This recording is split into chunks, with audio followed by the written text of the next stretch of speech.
I'm going to have Cowboys at Eagles and Chiefs versus Chargers picks and props today. Going to talk about the spread picks for both games first and then dive into a couple props I like. So before I do that, please hit like, subscribe, comment below, share this video. Visit walterfootball.com for tons of content. We have everything for your fantasy draft. If you're still going to draft in the next couple of days, we have fantasy football rankings, cheat sheets, sleepers, busts, etc. Lots of stuff for fantasy. NFL picks against the spread. We're 9-2-1 against the spread in the preseason. So I'm looking forward to week one already, as you can tell by this video. NFL mock drafts for 2026 and 2027. NFL power rankings. We grade every signing. We grade every trade. We also have picks for other sports as well. So that's all at walterfootball.com, and it's all free. Now, you might be like, oh, you have so many ads on the site. Well, we actually have an ad-free version of the site.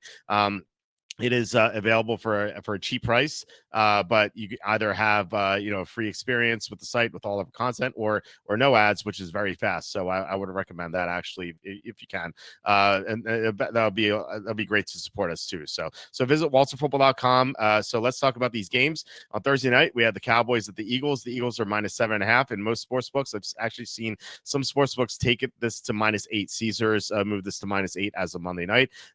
So did Heritage Sports, which is a shame because Heritage had -7 available last night. And I said, oh, well, I can wait a little bit. And I woke up today and then it was 7.5, and now it's 8. So kind of missed out on that, unfortunately.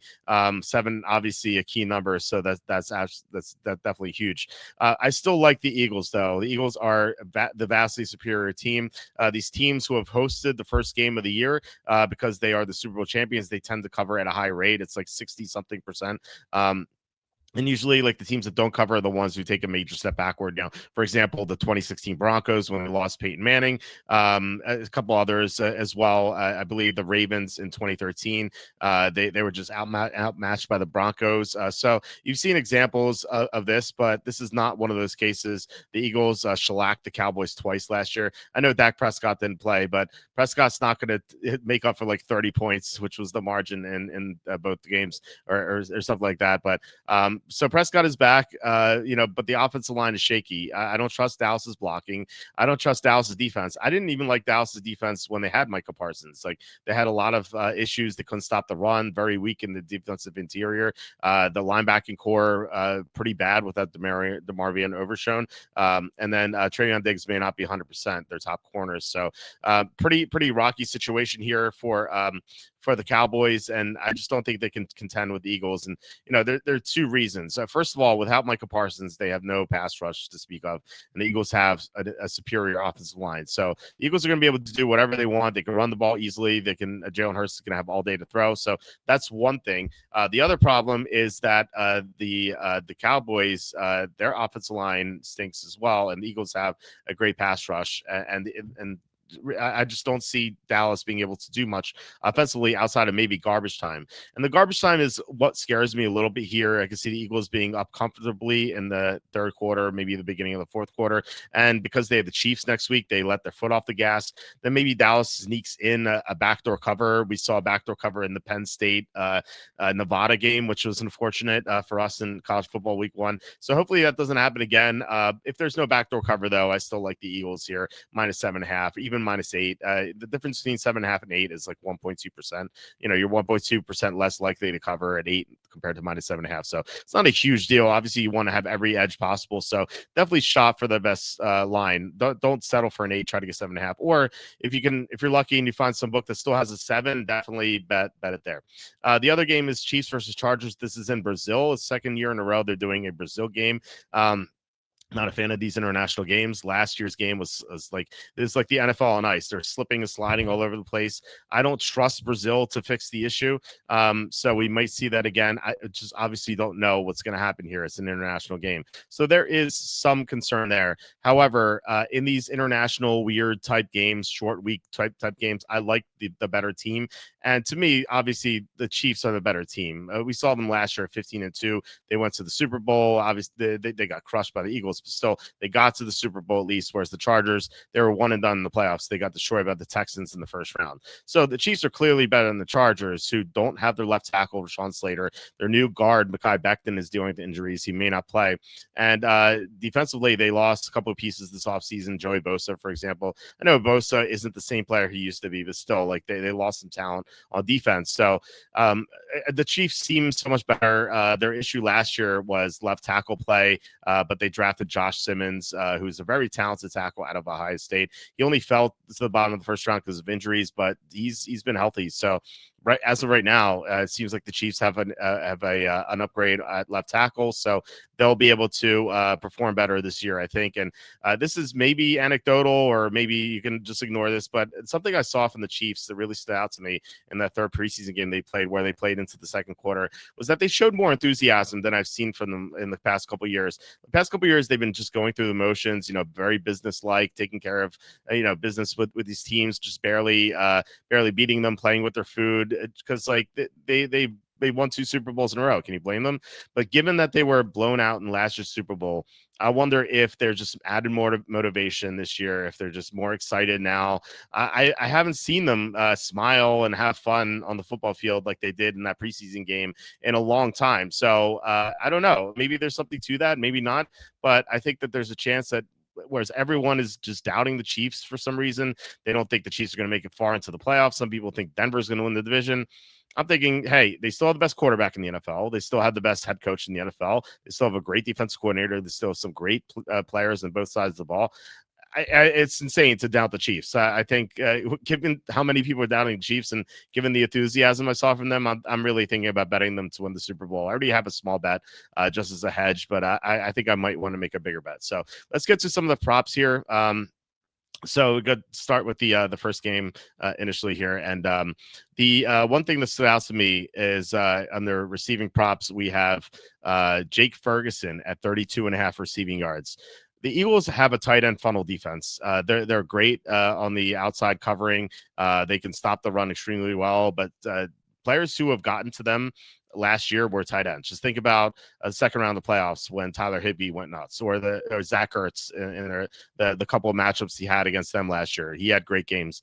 I feel like Jake Ferguson could be Dallas's top threat here. Now, obviously, they have CeeDee Lamb. Seems kind of crazy to say that, but the Eagles have the talented cornerbacks to deal with CeeDee Lamb and George Pickens. They can slow him down. Then maybe they get there in garbage time, but I wouldn't really count on garbage time either, because we saw that last year with Dallas. They played against Detroit and they just got walloped, and they had no garbage time because it was not competitive at all. I could see this game not being competitive. There's just a big difference between the Eagles and the Cowboys in terms of talent. I have teams ranked Group A through F, A being the elite teams, F being the worst teams. Dallas is in Group D, and like close to the bottom of Group D. Eagles are atop Group A. So there's just a big mismatch here. I think the Eagles should actually be like -10 or so. I think this number's low. So again, I wouldn't count on garbage time, but I think Jake Ferguson should be able to get there. If Dak Prescott doesn't have much time to throw, he's going to throw it to the shorter A-dot guys and average depth of target. And that's Jake Ferguson there. So Jake Ferguson over receiving yards really stands out. You can go Saquon over rushing yards, 93.5. That's pretty good. Jalen Hurts over 36.5. Rushing yards. I think that will hit if it's a close game. If it's a blowout, Jalen Hurts just might stop running in the second half. So that's kind of iffy. I bring this up because I like mobile quarterbacks over rushing yards in big games. But if this is a blowout, then Hurts obviously is not going to run a lot. Also, Devontae Smith over 54.5 receiving yards seems pretty good to me. He absolutely torched Dallas last year. He was coming off the game in which he dropped the pass against the Redskins, and the Eagles lost because of that. That was the final time they lost all year. So he redeemed himself there, but given AJ Brown has dealt with hamstring issues, and Dallas is pretty weak at cornerback too, I think Devontae Smith should have a good game. Okay, so the Chiefs and the Chargers here. I mentioned mobile quarterbacks in big games, and I think that applies to Patrick Mahomes here. So we go to rushing props, and Patrick Mahomes, his rushing total is only 17.5. That seems like pretty easy to me. I don't know why it's so low. I expected like 23.5, 24.5. 17.5 is very doable for Patrick Mahomes in a international affair against a divisional rival. I think he's going to get over. Plus, the Charger linebackers are not very good. The Chargers are not good against the run either. So I like Isaiah Pacheco over 49.5 rushing yards seems very doable. Starting running back for the superior team, you'd expect the number to be in the 60s or 70s. Pacheco's only 49.5, and I think that's because he finished so slowly last year. But he's healthy now, and so he's going to get the majority of the workload. I'd be shocked if he doesn't. And so the Chiefs should have the lead in the second half against the bad run defense. Isaiah Pacheco over 49.5 seems very good. There's no number on Omarion Hampton because we don't know what Najee Harris is going to do.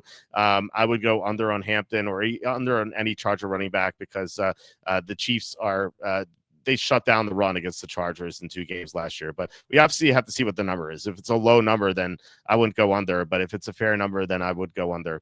And then I saw something in the touchdown scoring props here.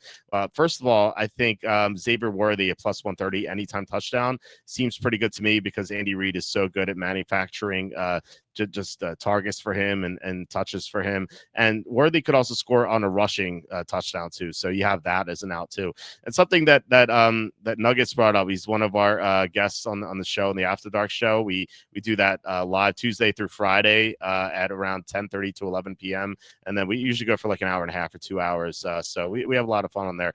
Nuggets, one of our guests. He loves Tyquan Thornton 9-1 anytime touchdown in this game.